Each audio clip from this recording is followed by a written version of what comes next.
تو آپ کی نگاہ میں اگر 10 12 15 فٹ کا بھی کوئی آدمی کھڑا ہو جائے تو خانہ کعبہ سے آپ کی نگاہ کو روک نہیں سکتا. آپ کی نگاہ سیدھے سیدھے خانہ کعبہ پہ پڑے گی. اور چونکہ زندگی کی وہ پہلی نگاہ ہوگی، اللہ رب العزت کا یہ وعدہ ہے کہ پہلی نگاہ پہ مجھ سے جو مانگو گے دوں گا.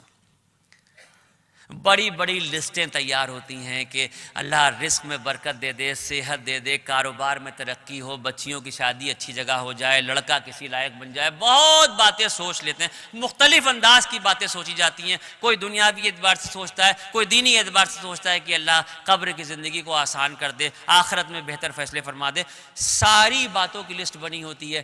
علماء حضرات جانے سے پہلے حاجی کو سمجھاتے ہیں کہ دیکھو بھائی اتنی لمبی تقریر کر نہیں پاؤ گے وہاں پہ، مختصر سی ایک دعا کو رٹ لو کہ جب نگاہ پڑے تو یہ کہنا، اے اللہ آج اس لمحے کے بعد سے میری زندگی میں جب ہم دعا کے لیے ہاتھ اٹھائیں میری نیک و جائز تمنا کو مولا تو پورا کر دے. یہ ایک پورا پیکج آپ نے مانگ لیا آخری سانس تک کا. اس کے بعد بھی دل کی کیا کیفیت ہوتی ہے وہ میں آپ کو بتا دیتا ہوں. کعبے پہ پڑی جب پہلی نظر، کیا چیز ہے دنیا بھول گیا. کعبے پہ پڑی جب پہلی نظر، کیا چیز ہے دنیا بھول گیا. یوں ہوش و خرج مبروز ہوئے، دل ذوق تماشا بھول گیا. احساس کے پردے لہرائے، ایمان کی حرارت تیز ہوئی. احساس کے پردے لہرائے، ایمان کی حرارت تیز ہوئی. سجدوں کی تڑپ، اللہ اللہ سر اپنا سجدہ بھول گیا. پہنچا جو حرم کی چوکھٹ تک،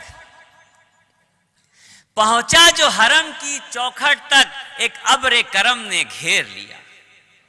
باقی نہ رہا یہ ہوش مجھے، کیا مانگ لیا کیا بھول گیا.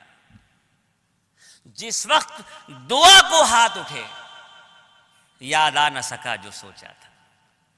ساری لسٹیں فیل ہو گئیں، اپنا لکھا ہوا مولانا کا بتایا ہوا سب بھول گئے. جس وقت دعا کو ہاتھ اٹھے یاد آ نہ سکا جو سوچا تھا. اظہار عقیدت کی دھن میں اظہار تمنا بھول گیا. جی بھر کے خانہ کعبہ کو دیکھیے، خوب خوش ہو کے دیکھیے. ہمارے یہاں جب عید کی نماز ہوتی ہے تو عید کی نماز میں عیدگاہ میں نماز سے پہلے جو صاحب مائک لیے ہوتے ہیں وہ کہتے ہیں کہ جب مسلمان خوشی کا اظہار کرتا ہے تو وہ پڑھتا ہے اللہ اکبر لا الہ الا اللہ واللہ اکبر وللہ الحمد. مگر مجھے آج تک یہ بات نہ سمجھ میں آئی کہ عید کی نماز سے چند لمحوں کے علاوہ مسلمان کی پوری زندگی میں کبھی کوئی خوشی کا لمحہ نہیں آتا. کبھی میں نے یہ دوبارہ پڑھتے نہیں دیکھا. کیا مسلمان کی زندگی میں عید کی نماز کے 20-25 منٹ پہلے کا جو وقت ہے اس کے علاوہ پوری عمر میں کوئی خوشی کا لمحہ نہیں آتا؟ یہ خوشی کا لمحہ ہے. ایران کے اور مصر کے اور دوسری ملکوں کے جو گروپ آتے ہیں ان کے چہروں کی رنگت دیکھیے تو نسیں دکھتی ہیں. اس طرح بلند آواز میں پڑھتے ہیں اللہ اکبر لا الہ الا اللہ واللہ اکبر وللہ الحمد. اگر ہو سکے تو آپ بھی پڑھیے اپنی دعائیں مانگ کے. اب اس کے بعد یہاں پر یہ جو نشان میں آپ کو دکھا رہا ہوں یہ حجر اسود ہے، جنت کا پتھر ہے، خانہ کعبہ کے ایک کونے میں لگا ہوا ہے. اس کو میں نے کلوز اپ میں دکھا دیا. یہ دیکھیں اوپر یہ خانہ کعبہ ہو گیا، اس کا یہ کونا ہے جہاں اس طرح سے حجر اسود لگا ہے. وہاں پر پوزیشن یہ ہوتی ہے اس کو بوسہ دینے والوں کی، اس کو چومنے والوں کی. لہذا یہ مناسب نہیں ہے کہ آپ اس جگہ پر پہنچ کے اس کو بوسہ دے سکیں. آپ حرم شریف میں کس دروازے سے داخل ہوئے مجھے تو نہیں پتا، لیکن آپ کسی بھی دروازے سے داخل ہوں، آپ صرف نگاہ اٹھا کے ایک مرتبہ چاروں طرف ایسے جو دیواریں ہیں اس کو دیکھ لیجئے گا. آپ کو ایک حصہ ایسا دکھائی دے گا جہاں پر ہرے رنگ کے کچھ راڈ جل رہے ہوں گے. وہ جو ہرے رنگ کے راڈ جل رہے ہوں گے، مثال کے طور پہ یہ دروازے کے پاس ہرے رنگ کے راڈ جل رہے ہیں تو یہ ہرے رنگ کے راڈ اس طرح سے لگائے گئے ہیں کہ ان کی سیدھ میں یہ حجر اسود ہے. تو اس کے بالکل سیدھ میں یہ پوری پٹی یہاں سے وہاں تک جو جا رہی ہے، آپ جہاں پہ بھی کھڑے ہوں آپ کو آہستہ آہستہ چلتے ہوئے وہاں جانا ہے. ایک چیز کا خیال رکھیے گا کہ خانہ کعبہ کے چاروں طرف اس طرح سے طواف ہوتا ہے، اس انداز میں لوگ چکر لگاتے ہیں. ایسے نہیں چکر لگاتے, الٹا نہیں چکر لگاتے. یہ طریقہ ہوتا ہے طواف کرنے کا. مثال کے طور پہ ہرا راڈ اس جگہ پہ ہے اور آپ اس جگہ پہ کھڑے ہیں, تو یہ غلطی نہ کیجیے گا کہ بھیڑ کو چیرتے ہوئے انہی کے بیچ سے آئیے, آپ کو بھی نقصان پہنچ سکتا ہے اور جو طواف کر رہے ہیں ان کو بھی تکلیف پہنچ سکتی ہے. لہٰذا آپ جہاں پہ بھی کھڑے ہوں اسی ریلے کے ساتھ گھومتے ہوئے ان ہرے راڈ کے پاس آ جائیے. اور جب آپ ہرے راڈ کے پاس آ جائیں گے تو آپ کی نگاہ بالکل اس کونے پہ ہوگی, آپ کو حجر اسود نہ بھی دکھ رہا ہو, آپ محسوس کر سکتے ہیں لوگوں کی وہاں پہ بھیڑ ہوتی ہے, آپ اس کو اندازہ کریں.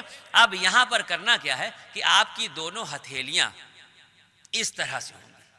مثال کے طور پر یہ سامنے حجر اسود ہے, تو آپ نے اس طریقے سے دونوں ہتھیلیاں کی اور یہاں پر اس کا اندازہ یہ ہوا کہ آپ اتنی دور سے ہی اس کو اپنے ہاتھوں سے پکڑ رہے ہیں, اور پکڑنے کے بعد بسم اللہ اللہ اکبر یہ اس طرح سے آپ نے بوسہ دیا, یعنی آپ نے ہوا میں ہی سنگ حجر اسود کو چوم لیا. یہ بوسہ دینے کے بعد آپ یہاں سے اسی سمت میں چلنا شروع کریں گے. آگے بڑھائیے, دیکھیے کیسے چلیں گے. یہ آپ نے اس جگہ پہ حجر اسود کی سیدھ, یہ میں نے ایک کالی لائن دکھا دی ہے, اس کالی لائن میں وہاں سے یہاں تک کہیں بھی کھڑے ہوں گے جہاں پر ہرے راڈ لگے ہیں, کسی بھی جگہ پر کھڑے ہونے کے بعد آپ اس طرح سے ہاتھ اٹھائیں گے, بوسہ دیں گے اور پھر اسی انداز سے یہاں سے یوں چلنا شروع کریں گے. یہ گھوم کے آئیں گے تو ایک چکر ہوگا, پھر گھوم کے جائیں گے تو دوسرا چکر ہوگا, اسی طرح سے آپ کو گھومنا ہوگا. عام طور پہ لوگ ہاتھ پہ گنتے ہوئے چلتے ہیں, اس میں اکثر لوگ بھول جاتے ہیں. 7 دانوں کی تسبیح اب ملنے لگی ہے, یہاں بھی ملنے لگی ہے, وہاں بھی ملنے لگی ہے. بہت مختصر سی قیمت ہوتی ہے, انڈیا میں 4-5 روپے کے آس پاس کی مل جائے گی. 7 دانوں کی تسبیح کا ایک چھلا ہوتا ہے, وہ آپ اپنی انگلی میں پہنے رہیے, اور جب آپ ایک چکر کی شروعات کیجئے, جب وہ چکر پورا ہو جائے تب آپ اس کا ایک دانہ آگے بڑھا دیجئے. یہاں پر 2-3 چیزیں ہیں. ایک تو یہ ہے کہ آپ کو کتابیں بہت سی دی جائیں گی جس میں ہر چکر کی دعا لکھی ہوگی. میں کسی سے یہ نہیں کہتا کہ جو کتابوں میں دعا لکھی ہے وہ نہ پڑھو, آپ کی مرضی کی بات ہے, آپ پڑھیے, لیکن دل میرا یہ کہتا ہے کہ دعا پڑھی نہیں جاتی, مانگی جاتی ہے. جب آپ کتاب کو ہاتھ میں لے کے ایسے چل رہے ہوں گے تو ایک تو ہزاروں کا مجمع ہوگا, بھیڑ ہوگی, آپ احرام کو سنبھال رہے ہوں گے, اور اسی عالم میں آپ دھکے کھاتے ہوئے وہ دعا بھی پڑھ رہے ہوں گے, تو وہ جب ہل رہے ہوں گے, پڑھ رہے ہوں گے, تو وہ کیفیت پیدا نہیں ہوگی. آپ کو تیسرا کلمہ یاد ہو تو تیسرا کلمہ پڑھیے. یہاں سے شروعات جب آپ کریں گے تو یہ چلتے ہوئے تیسرا کلمہ پڑھتے ہوئے آئیے. یہ جو کونا ہے یہ رکن یمانی کہلاتا ہے. رکن یمانی سے اور حجر اسود کے بیچ کی جو یہ دیوار ہے, یہاں پر آپ جب بھی آپ پہنچیں تو یہاں آپ پڑھیں ربنا آتنا فی الدنیا حسنۃ وفی الآخرۃ حسنۃ وقنا عذاب النار وادخلنا الجنۃ مع الابرار یا عزیز یا غفار یا رب العالمین. اس طرح سے آپ اس کو کریں. آپ کو اگر کتابوں کی دعائیں یاد ہو جائیں تو آپ وہ دعائیں پڑھیں, اگر آپ کو وہ دعائیں نہ یاد ہوں تو آپ تیسرا کلمہ پڑھیں, اگر آپ کو وہ بھی نہ یاد ہو تو اپنی زبان میں دعائیں مانگیں, اگر کچھ نہ یاد ہو تو اللہ اللہ کہتے ہوئے آگے بڑھتے چلیں. لیکن کم سے کم اپنی زبان کی دعائیں تو آپ مانگ ہی سکتے ہیں, اپنے لیے تو آپ بول ہی سکتے ہیں. اور ربنا آتنا تو قرآن شریف کی ایک ایسی آیت ہے, ایک ایسی دعا ہے کہ تقریباً زیادہ تر لوگوں کو یاد ہوگی, اور نہیں بھی یاد ہے تو جاننے سے پہلے اگر اتنی تیاریاں ہو رہی ہیں تو پورے پیج کی دعا نہ بھی یاد ہو تو اتنا تو آپ یاد ہی کر سکتے ہیں. اس طریقے سے آپ 7 چکر اپنے پورے کریں گے, اور 7 چکر پورے کرنے کے بعد آپ کا خانہ کعبہ کا یہ طواف مکمل ہو جائے گا. جب آپ کا یہ طواف مکمل ہوتا ہے, طواف سے فارغ ہونے کے بعد مقام ابراہیم جو اسے کہتے ہیں, مقام ابراہیم کے پیچھے 2 رکعت نماز نفل پڑھنی ہوتی ہے. اب لوگوں نے یہ تو بتا دیا کہ مقام ابراہیم کے پیچھے 2 رکعت نماز نفل پڑھنا, وہاں پر بھیڑ کا یہ عالم ہے, کسی کو تکلیف پہنچا کے آپ عبادت کریں گے تو وہ عبادت ہے ہی نہیں.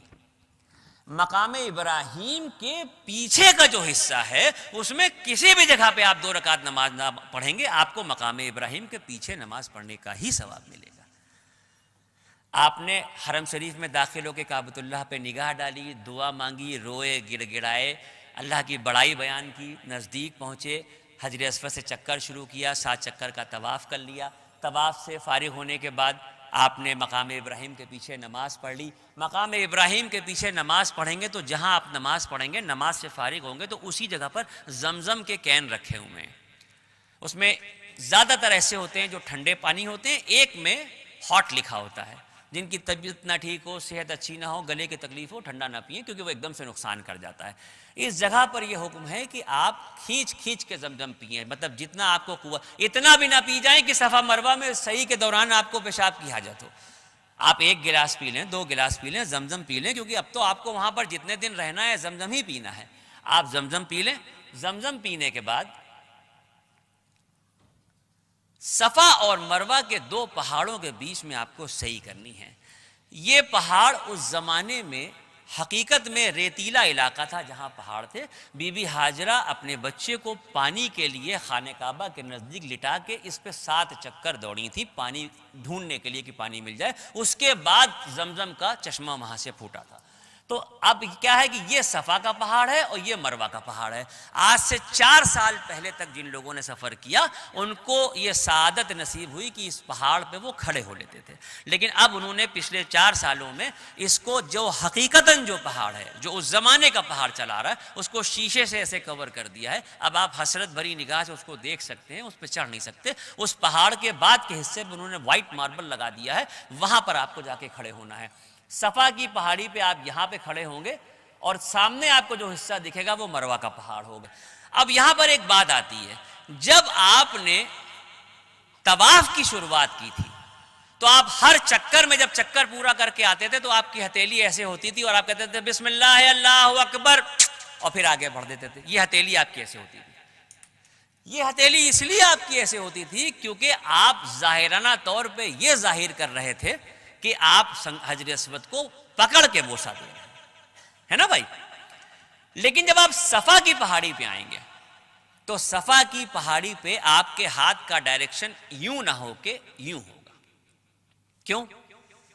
کیونکہ اس جگہ پر آپ ہاتھوں سے پکڑ کے بوسہ دے رہے تھے اور یہاں آپ صفا کی پہاڑی پہ کھڑے ہو کے خانہ کعبہ کی طرف رخ کر کے دعا کے لیے ہاتھ اٹھا رہے ہیں۔ یہ ایسا مقدس لمحہ ہے، یہ ایسی گھڑی آپ کو ملی ہے، یہ اس جگہ پہ کھڑے ہونے کا آپ کو شرف حاصل ہوا ہے کہ جس جگہ پر اللہ کے نبی نے ایک دعا کی تھی جو 24 گھنٹے پورے ہونے کے اندر ہی اندر پوری ہو گئی تھی۔ میں دعا بتا رہا ہوں آپ کو، آپ جب یہاں پہ دعا کریں تو اللہ کے نبی کا حوالہ ضرور دے دیں کہ اے اللہ یہ وہی مقدس پہاڑی ہے جس پہ میرے محبوب میرے آقا نبی کریم صلی اللہ علیہ وسلم نے دعا مانگی تھی اور آپ نے 24 گھنٹے پورے ہونے سے پہلے اس دعا کو قبول کر دیا تھا۔ اسی طرح سے ہماری بھی نیک و جائز تمناؤں کو پورا کرتے ہیں۔ وہ دعا کیا تھی؟ وہ دعا یہ تھی کہ جب نبوت کا اعلان آپ نے کیا ہے اور 6 برس گزرے ہیں، نمازیں فرض ہوئی تھیں اس وقت، تو اس وقت مشرکین مکہ کا ظلم اللہ کے نبی پہ بڑھتا جا رہا تھا، بے انتہا اذیتیں اور تکلیفیں پہنچائی جا رہی تھیں، خود اللہ کے نبی کو بھی اور صحابہ کرام کو بھی۔ اس وقت مشرکین مکہ کے سرداروں میں کچھ نام بڑے اہم تھے۔ ایک ابو جہل تھا جو اللہ کے نبی کا کھلا دشمن تھا، اور ایک اور جن کا نام عمر تھا، خطاب کا بیٹے عمر۔ حضرت عمر کا یہ عالم تھا، اس وقت تک ایمان نہیں لائے تھے، تو ان کا یہ عالم تھا کہ وہ ذہنی اعتبار سے بلا کے قابل تھے۔ جیسے اپنے یہاں کانپور میں بیکن گنج، چمن گنج یا الگ الگ نام سے جو بازاریں لگ جاتی ہیں، تو مکے میں اپکار، ذوالمجنہ اور مجاز کے نام سے الگ الگ بازاریں لگتی تھیں۔ ان بازاروں میں مختلف قسم کے سامان لوگ بیچنے کے لیے آتے تھے، کچھ کرتب دکھاتے تھے، کچھ شاعری ہوتی تھی۔ تو اگر وہاں پر کوئی شاعر اپنا قصیدہ پڑھے اور حضرت عمر صرف یہ کہہ دیں کہ دوبارہ پڑھو بہت اچھا شعر ہے، تو وہ یہ شاعر سمجھتا تھا کہ میرا قصیدہ کامیاب ہو گیا، آج کا مشاعرہ میرے نام ہو گیا۔ اتنے ذہین سمجھے جاتے تھے۔ گھڑ سواری میں کوئی جوڑ نہیں، تلوار بازی میں کوئی جوڑ نہیں، تیر اندازی میں کوئی جوڑ نہیں، اور ذہن بلا کی قابلیت۔ مشرکین مکہ کے سرداروں میں ان کا بھی شمار تھا اور کھلے دشمنوں میں گنا جاتا تھا، اور اکثر لوگوں کو یہ لگتا تھا کہ کسی دن ان کی تلوار اللہ کے نبی کے خون سے سرخ نہ ہو جائے۔